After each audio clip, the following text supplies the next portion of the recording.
In today's brief, we'll talk about the meeting of foreign ministers, Russia's navy, and a new road to Donetsk.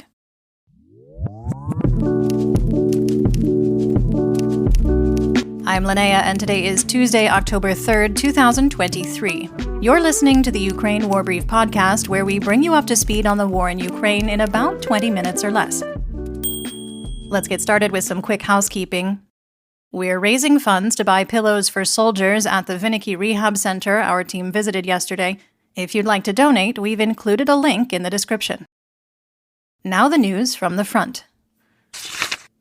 The General Staff of the Armed Forces of Ukraine, or GSAFU, reported that Russian losses on Monday included 15 tanks, 8 armored combat vehicles, or ACVs, 40 artillery systems, 20 unmanned aerial vehicles, called UAVs or drones, and 360 personnel.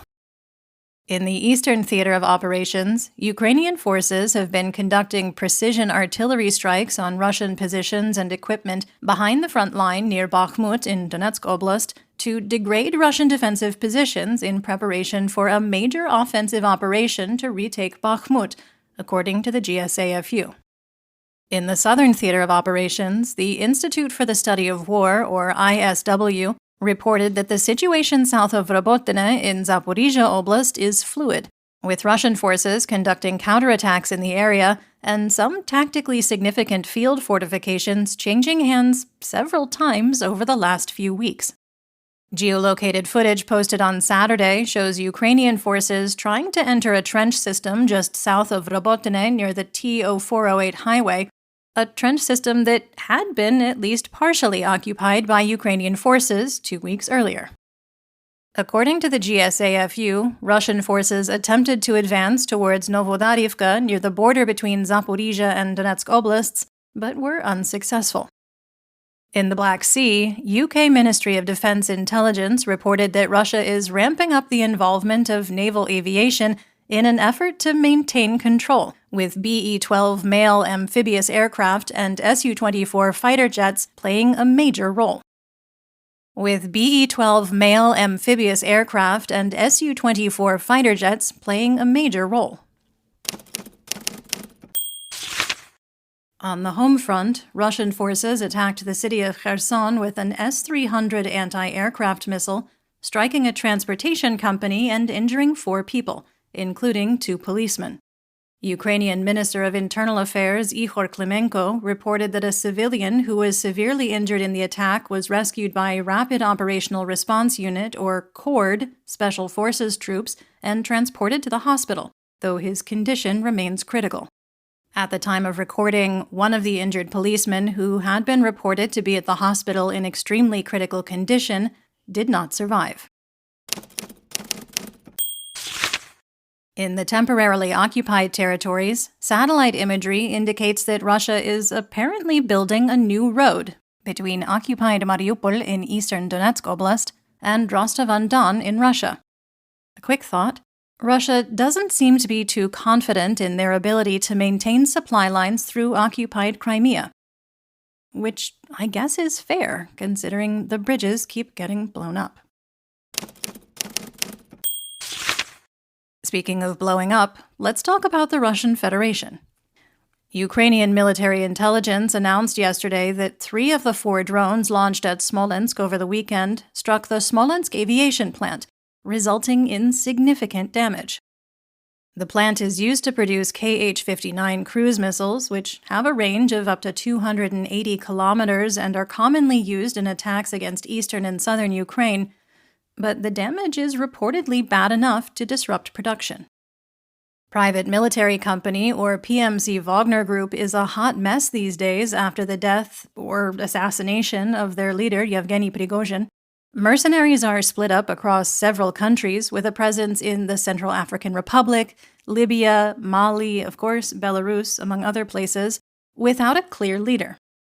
Former Wagner commander Andrei Troshev has moved on to a role with the Russian Ministry of Defense, involving the formation of new volunteer detachments that will conduct combat operations in Ukraine, which has upset some within PMC Wagner. One Wagner-affiliated Telegram channel announced over the weekend that Prigozhin's son, 25-year-old Pavel Prigozhin, has taken over command of Wagner Group and is negotiating the PMC's return to combat in Ukraine. According to the ISW, a Russian inside source claimed that Prigozhin the Younger is not acting independently, but rather under the influence of Mikhail Vatanin, the head of Wagner's security service, indicating the possibility that some Wagner factions would rather the PMC be led by a Prigozhin-linked puppet than anyone associated with the Kremlin or Russian MOD. Another Wagner source reportedly claimed that elements of the PMC might be allowed by Rosgvardia head Viktor Zolotov to join Rosgvardia as a separate unit, but it's not clear how that would shake out. Russia-approved media entity Interfax reported that effective October 1st, Russian banks have been prohibited from using the SWIFT system to transfer financial information when making payments within the Russian Federation. Instead, banks will have to transmit information about transfers made within the country through their own banking systems and the Financial Message Transmission System, or SPFS. Russian clients are no longer able to renew subscriptions to Microsoft online services such as Microsoft 365 as of this past weekend, with the company explaining that it had stopped extending licenses to Russian companies in compliance with international sanctions against Russia.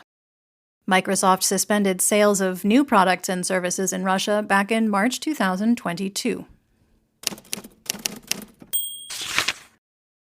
In news worldwide, Bulgaria has now joined the ranks of European countries blocking the entry of cars registered to Russia.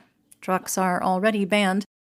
It's important to note that the implementation of the measure is the result of a clarification of guidance from the European Commission, not a new ban. Foreign ministers of the European Union countries met in Kyiv on Monday for the first-ever meeting of all 27 member states outside of the EU. The format of the meetings, according to the EU High Representative for Foreign Affairs and Security Policy, Josep Borrell, was an informal discussion between the EU and Ukraine about support for the country now and going forward. Also on the docket was further study of Ukrainian President Volodymyr Zelensky's 10-point peace plan for ending the war. Aid to Ukraine from the European Union has reached 85 billion euros, including 25 billion euros in military aid and 60 billion euros in humanitarian aid. Borrell assured during a press conference in Kyiv that the EU's support for Ukraine is, quote, structured and permanent, and that the EU's support for Ukraine, quote, does not depend on how the war is going on in the next days or weeks. The Ukrainian soldiers are fighting with a lot of courage in front of impressive Russian defense fortifications. The satellite images show that in some cases, these fortifications are 25 kilometers deep, end quote. Annalena Baerbock, Foreign Minister of Germany, commented during the meeting that she believes the EU will soon extend, quote, from Lisbon to Luhansk, end quote, and reasserted earlier promises from EU officials to admit Ukraine as a member state, saying, quote, with every village, with every meter that Ukraine liberates, with every meter in which it rescues its people, it is paving its way to the European Union, end quote. Prior to the meeting, Denmark's Foreign Minister Lars Løkke Rasmussen announced that Copenhagen will be opening a diplomatic office in Mykolaiv Oblast, stating, quote, at the request of President Zelensky, we are taking separate responsibility for the restoration of Mykolaiv and the entire oblast, end quote, noting that the office would be operational by the end of the week. Following the drama regarding U.S. congressional support for Ukraine in the new budget, Ukraine's Foreign Minister Dmytro Kuleba said he believed that the withdrawal of aid from the U.S. budget was not a systemic issue and that U.S. support for Ukraine hasn't faltered.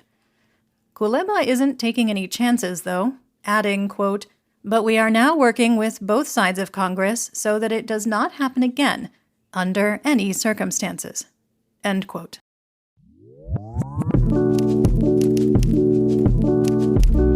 That's the brief for today. Remember to check your sources and don't fall for propaganda. Join us on YouTube and TikTok for more Ukraine content and live news reports. And if you haven't already, please consider subscribing to our work on Substack. We'll be back on Thursday with more updates. Until then, stay safe, everyone. Do побачення.